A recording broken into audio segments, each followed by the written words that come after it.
Теміртау тарихи-өлкетану музейі Теміртау қаласының ұлттық құрамын қалыптастыру мәселелері алғаш рет қарастырылатын кітап шығарды.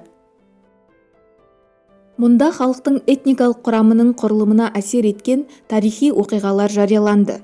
Бұл 30-шы жылдардағы ашаршылық, Қазақстандағы кіші қазан саясаты, Ресей империясынан ерікті түрде қоныс аудару, кулактарды тәркілеу, сенімсіз деп аталатын халықтарды депортациялау, қала халқының ұлттық құрамына өнеркәсіп нысандарының қаргірес, қазақ қайта өңдеу металлургия зауыты, синтетикалық каучук зауыты, Қарағанды металлургия зауытының құрылыстары әсер етті.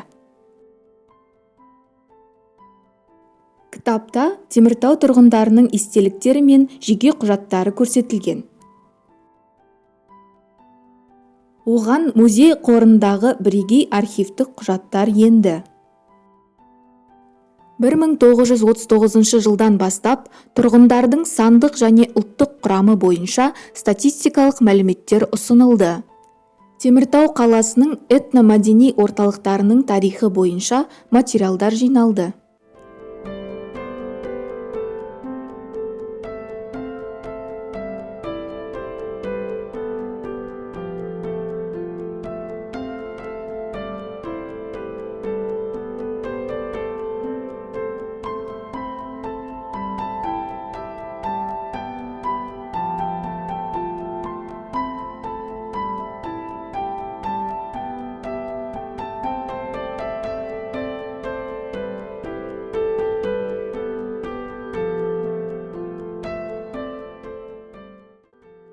Кітапты Теміртау қалалық тарихи-өлкетану музейінен сатып алуға болады.